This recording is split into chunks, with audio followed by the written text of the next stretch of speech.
Hey everyone, it's the Nitty Professor. This is the start of Black History Month, and this particular Black History Month marks the 100th anniversary of Black History Month, so I thought it would be timely to explore the connections between fiber art, knitting, spinning, and Black history. The forerunner of Black History Month was called Negro History Week, and it began in 1926, and it was, I guess, started by Carter G. Woodson. Now, I haven't looked up a lot of information about Carter G. Woodson, but one of the things I want to do this month is to inform myself more about Black history, and specifically Black history in regard to the fiber arts. This is hardly accidental. Black history is something that has always been a part of me, Black culture, particularly because I am a jazz trumpeter. So when I was growing up, literally my role models were like Miles Davis and John Coltrane and people like that. So with the current administration's attempts to erase Black history, it's just a perfect time to lift up Black voices, Black culture, and to just, play whatever role we can to keep that part of our history alive, because number one, we don't know enough about it because a lot of it was erased already. And number two, it's just so crucial. I mean, there are just so many aspects of American history that are just Black. Black culture, Black music, Black art. And in exploring this topic, I've actually taught myself a fair amount about Black fiber art that I want to learn in much greater depth because there's a lot there. So we're just going to sort of lay out some points, about the connections between Black History Month and the fiber arts. And over the course of the month, as time allows, I hope to dive into particularly fiber artists. And if you guys know of some Black fiber artists that would be worthwhile to include in, dare I say, a series, that would be really cool. I'll probably, just basically talk about their lives and their accomplishments. I'm not like a big photographer. I'm not going to hold up, pictures from exhibits and stuff like that. But just to lift up these voices, because we just see active attempts on the part of the government to erase this aspect of our history, and it's scandalous, and it needs to be counteracted. So that's what we're doing, and let's just look at some points. So with enslavement, textile labor was obviously a critical part of the activities that enslaved people undertook. And a lot of what they did surrounded survival, and labor and capitalism and all those things that we already know a fair amount about. One of the reasons this topic is so dear to my heart is because of my the first book in my Romance of the Ringgold series, because I have an interracial relationship there, and it's interesting because my son and his now fiance, they were like seeing themselves in that. My future daughter-in-law is Black, and I thought that was just so sweet. And it's like, well, maybe, y'all probably influenced me, right? But in any case, so I have a Black professor that I introduced. Her name is Tabitha Howell, and I have another Black professor who comes later on in the series, and they teach intersectionality and Civil War history and Black feminism, all this really important stuff. And her daughter is in the novel. So I did a lot of research when I was writing the characters, and it was specifically on fiber arts as they played themselves out in the history of enslaved people. So enslaved Africans brought already an enormous amount of textile knowledge with them, which I would like to know more about. One of the things that I read when I was doing the research was an article was really interesting about medieval spinning and weaving in southern Africa. And there were some interesting pictures of, spindles that they have preserved from way back in the day in Africa. Really cool stuff. So much deep history there. Weaving, dyeing, fiber preparation, all these traditions from West and Central Africa. On plantations, enslaved people, especially women, were tasked with spinning cotton and wool and producing cloth. And, before the cotton gin, why so much of it was done by hand. It was very, very labor intensive, and it was essential to the plantation economy.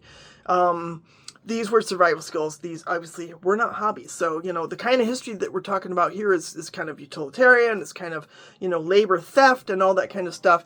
Labor that was invoked to clothe families when owners provided little or nothing. I read a dissertation which was really interesting about Black resistance during the 19th century. And one of the points that was made, which I didn't really dig into with regard to my own novel, but it had to do with enslaved people to the extent that they were able adopting, the clothing styles and the fashion of the enslavers, and how that was an act of resistance. But another really interesting act of resistance, and that's something that I delved into in book 1, was withholding labor. So one of the acts of resistance, obviously this is very, small, minor, but still important, still, a source of like pride and cleverness and this kind of thing, survival skills. The enslaved women were expected to, spin a certain amount of wool or cotton on any given, like a day or, hour or something like that. And they just did their utmost to get away with spinning as little as they could without getting into trouble. And so this was one example of resistance to the economy in which they were being enslaved, that they withheld their labor to the extent that they could. And, it made a little difference, and it was, sort of like what little they could do. Really interesting stuff to think about. And obviously, so when we look at the cotton economy, there was a lot of not only theft of labor, but theft of expertise too. There was a lot of skill that went into the processing of cotton. It wasn't just about field labor, and enslaved spinners. They were not only asked to engage in field labor, but they also were asked to engage after hours in the labor that transformed cotton into thread and yarn. And there was a lot of know-how. So there was a lot of, skills to be proud of, even though they were being stolen from them. Was still a skill that they, was an expertise that they claimed a kind of mastery over. And it was skilled. They were denied recognition. They were denied wages. They were denied ownership over their work, but it was still their work, and it was still producing important things that brought America forward in its own, sort of twisted way.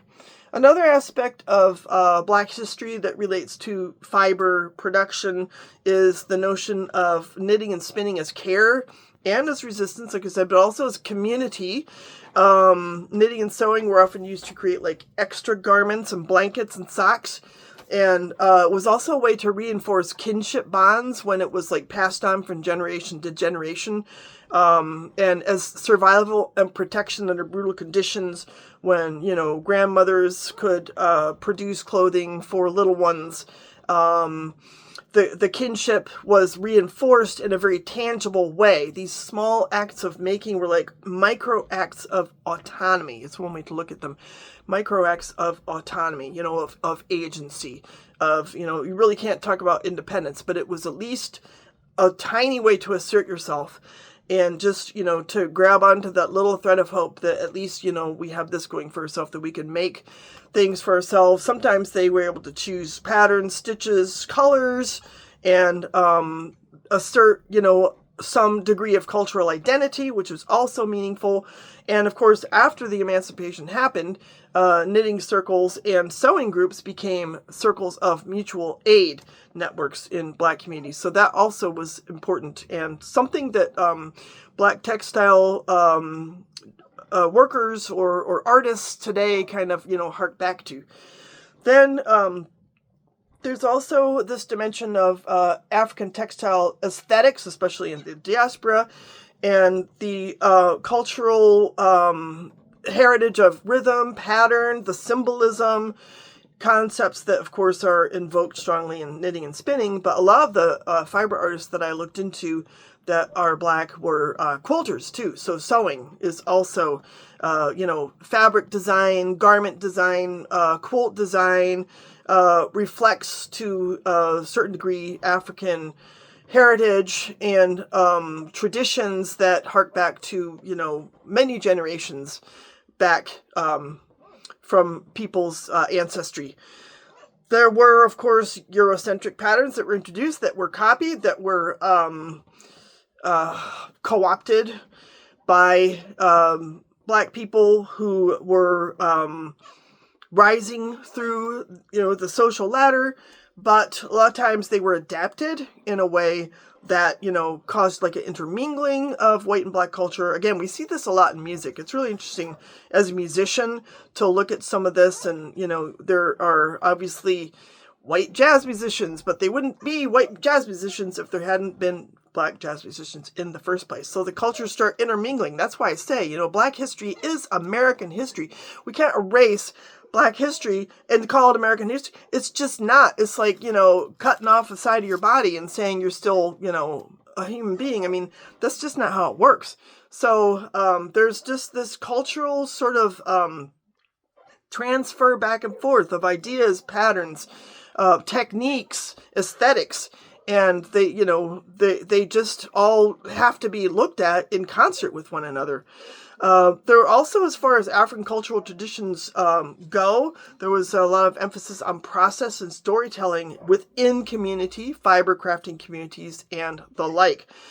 Spinning, in particular, was viewed as a way, as a kind of knowledge. It was often almost replacing literacy, because obviously in a lot of enslaved circumstances, literacy was forbidden. So spinning as a craft and other crafts could be viewed as a kind of like a replacement for literacy in the kind of like language that was used in the skills that allowed people to produce fine thread and weave and create garments and linens, etc. from that. There was a lot of embodied knowledge, the way the fiber feels, the way it drafts, the way it twists, a lot of ancestral memory. It's just carried in the hands, not something that today's black spinners celebrate and reclaim. There's a connection to lineage. And again, that's something that I really enjoyed emphasizing in book one of my novel series, because so in my interracial couple, the young woman is black, but the young man has a German from Russia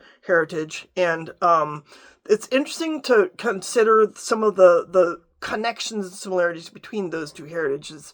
And for those of you who've read the novel, you know what I'm talking about.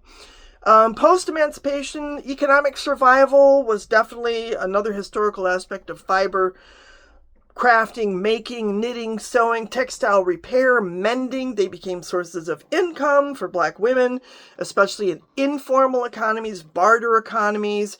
And there was also the opportunity for home-based labor. And obviously the job market could be very hostile to black people after emancipation. And so, sometimes whatever skill you had was something that you could use to advantage, even in an economic way, even if it was an informal economic way. These skills supported families, they funded education, strengthened churches and social organizations, and that's another aspect of fiber art history and black history that deserves more attention and to be studied further. So erasure, I was talking about that earlier, and again, that's, it really bothers me. My uncle, I'll show you a book.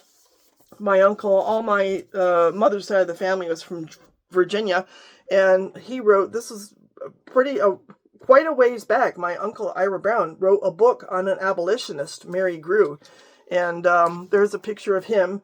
He was just a very sweet man. My brother reminded me of him a lot. So this history was important as, family history for us from, the Virginia side of the family. In fact, my ancestors fought on both sides of the Civil War, people. That, there was just, again, you cannot extract black history from American history. You just can't. It's just part of it. And so he wrote about this abolitionist, this whole book about it. He got his degree from Harvard back in, the 20s. I mean, he was a professor at Penn State University for years and years and years before he passed away. So, erasure and reclamation. Traditional craft histories have often framed knitting and spinning as white European domestic arts, and that we're still seeing that to a degree today. In fact, I've seen a comment or two suggesting that, the melt the ice hat comes from, white tradition and this kind of thing, which, could be true. That doesn't mean necessarily that it can't be reclaimed or, again, sort of reintegrated into today's cultural scene in a way that cuts across the, racial constructs as we sort of assume them today. But this erasure, there's, this threat of erasing Black participation in the crafts, and it's gone on for a long time, and it mirrors broader historical patterns of Black labor being made invisible once it becomes heritage. So those are really tricky questions. Even the whole heritage boot culture could be viewed as something that celebrates, white working class people. And sometimes that bothers me. I'm always really pleased when I see Black guys get involved in the whole heritage boot culture, because it's a part of their culture too. But, we have this way of bracketing things, and it gets really tricky. And that, I think it's all the more reason to have these kinds of discussions, so we can figure out where the strands are connected and, get back to, the kind of fabric that is complete and whole and that represents everyone. Contemporary Black fiber artists and historians are trying to correct a lot of these narratives and to name ancestors as makers. One of the things I hope to do this month is to get through at least one or two of these books. I have one on intersectionality that I need to read. I have one on CRT, critical race theory, which I also want to get through. I've started it. And I even got out my book on the 1619 Project, which is an interesting kind of compendium of artifacts that are related to that. So as far as contemporary, there are a lot of really cool contemporary Black fiber artists and activists that are well worth recognizing. I'm going to cover a few of them briefly, and hopefully over the next few weeks be able to dive into some of their work. So we have modern Black knitters, spinners, textile artists. I've seen the works of quite a number of them, and they use fiber to explore identity, trauma, joy, resistance, probably joy as a form of resistance, and futurity. In fact, I remember reading about Afrofuturism for one scene in book 2 of my novel, which some of you have already read, which I really appreciate. Interesting stuff. So these people invoke yarn bombing, also a big theme in book 2, community knitting, and wearable art. And they're explicitly tied to social justice, which is just so important. The whole social justice work, memory work, for example, examining trauma. Fiber is just an awesome vehicle for accomplishing that. It becomes both the medium and the message being the slow, deliberate nature and this deeply human materialism of fiber that you don't really get in, painting, especially, because it's not designed to be touched. This whole idea that art shouldn't be touched, it just really rubs me the wrong way. Something I continue to explore in my novels, especially with the blind protagonist. There's something about fiber crafting that is just so human. It's just so palpably human and manual. There's a lot there. So fiber matters for Black History Month very much. And that makes me proud to be a fiber crafter. The idea that we can honor everyday skills, not necessarily just famous names, but, just everyday survival, crafting, making, ancestral traditions, and these kinds of things. Black history doesn't just live in documents. It lives in hands, muscle memory, and materials, and music. Big time music.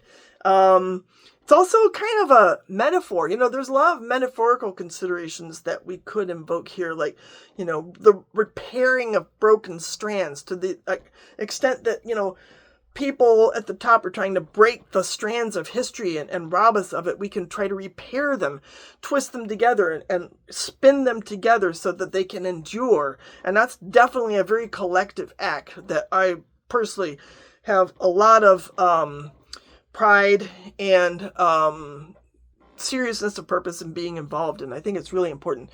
So I've kind of made a little list here of Black fiber artists, and some are more fiber and some are less fiber. Some are, it's like they touched on fiber tangentially. Maybe they're more like installation or performance artists. But I would love to know if you know of Black fiber artists that I should look at over the next month, as time allows. Faith Ringgold is one who is really interesting. She pioneered the idea of like a narrative quilt or a story quilt. And, uses painting techniques and text and oral history along with quilting. Very, very rich artistic expression in Faith Ringgold's work. She passed away in 2024, lived a very long time, and has an amazing body of work. Draws directly on African American women's textile traditions and sort of reframes craft as narrative power, which narrative power, I mean, I'm all about that. I'm a literary scholar, so narration, to me, narrative, it's a key way to access the past and to construct good models of the present. Fiber, in her eyes, is a legitimate historical document, and it's something that researchers have worked to try to retrieve. It's very hard to find, like garments, quilts, blankets from, say, the Civil War era, but people have actually, to a degree, managed to do it, and it's nice to see an artist who agrees that this is important work. So she kind of bridges domestic textile traditions and contemporary black fiber art. Now, a person that I, based on a little research here, I'm extraordinarily interested in, I definitely want to cover her, at least, get some basics across, is Bisa Butler from 1973. She's born in 1973. And her color use is extraordinary. If you look up Bisa Butler, it's like Lisa with a B, Bisa Butler. I encourage you to do that. Her quilts are, they're just unbelievable.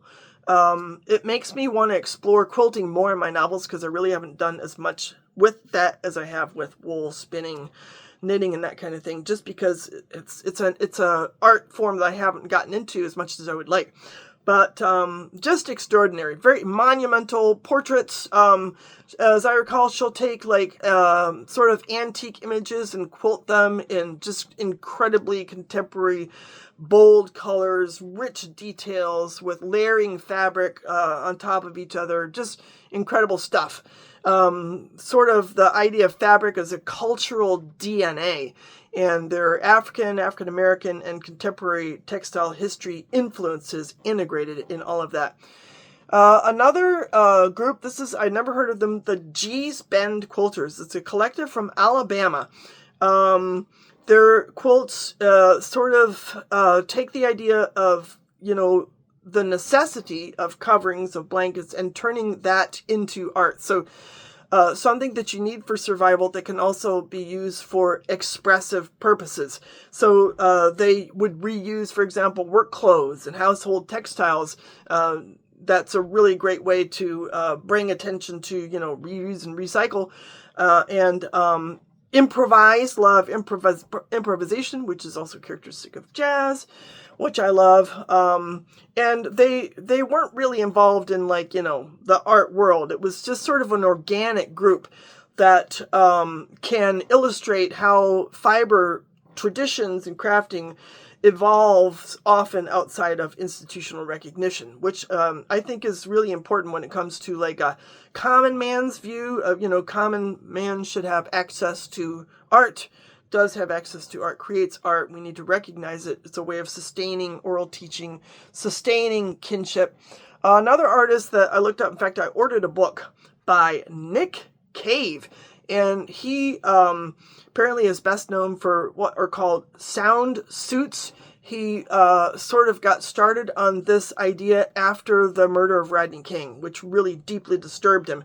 And as a black man, his body was a source of danger, threat, and that's just true for black people today. If you exist in a brown body, you're not as safe as someone like me, and obviously that's wrong. So he took that notion of body covering and developed these suits out of just incredible range of materials, buttons, fiber, beads, sticks, yarn, all kinds of found materials. So a lot of them are fibers, some of them are just objects from nature, and put together these costumes, these suits that also, when they are worn and the artist moves, they create a soundscape. So again, it's very multi-sensory, which is something that I've been pursuing a lot in my recent novels, and it also connects fiber to performance.